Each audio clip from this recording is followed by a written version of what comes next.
যারা চাঁদাবাজিতে জড়িত তারা হয়তো আমার কারণে অস্বস্তিতে থাকতে পারেন বলে মন্তব্য করেছেন বাংলাদেশ জামায়াত ইসলামের কেন্দ্রীয় কর্মপরিষদ সদস্য এবং ঢাকা মহানগরীর দক্ষিণের সেক্রেটারি ডক্টর শফিকুল ইসলাম মাসুদ।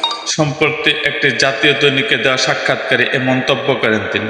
শফিকুল ইসলাম মাসুদ বলেন, বিগত 15 বছরে বিএনপির সাথে আমার সম্পর্কের জায়গাটা এরকম যে দলমত নির্বিশেষে আমি কাজ করার চেষ্টা করেছি। সেখানে এখন হয়তো অস্বস্তিতে তারা আছেন যারা কোনো কারণে কোনটা অসৎ উদ্দেশ্য তারা হাসিল করতে চাইতে পারেন। চাঁদাবাজের সাথে যদি কেউ সম্পৃক্ত হতে চান সে হয়তো অস্বস্তিতে আছেন যে জামায়াত ইসলামী মাসুদ ভাই যদি এখানে বা মাসুদ যদি এখানে আসে তাহলে হয়তো আমাদের এই অসৎ উদ্দেশ্য যেটা আছে সেটা হয়তো আমি সফল করতে পারবো না।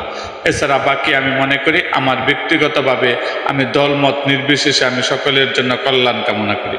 তিনি বলেন, আমি প্রতিযোগিতায় বিশ্বাস করি, প্রতিহিংসায় আমি বিশ্বাস করি না। বিদায় আমি বলেছি যে বাউফলে আমি রাজনীতি করি না আমি এই অর্থে বলেছি যে আমি রাজনীতি করি ঢাকায়, আর বাউফলে আমি আমার বাউফুলবাসীকে নিয়ে একটি পরিবার হিসাবে আমি গড়ে তুলতে চাই। শফিকুল ইসলাম বলেন, বাউফলে এমন অনেক বিএনপির নেতৃবৃন্দ আছেন যাদের আমার ব্যক্তিগতভাবে সম্পর্ক আছে, পারিবারিকভাবে সম্পর্ক আছে, এবং তারা আমাকে আশ্বস্ত করেছেন যে মাসুদ ভাই, আমি একটি দল করার কারণে হয়তো মাঠে নেমে আপনার জন্য কাজ করতে পারবো না, কিন্তু আপনি যদি নির্বাচন করেন তাহলে আমি এবং আমার পরিবারের ভোটটা দিয়ে আমি সত্যের পক্ষে অবস্থান গ্রহণ করতে চাই। এই নিশ্চয়তাটুকু আপনাকে দিলাম।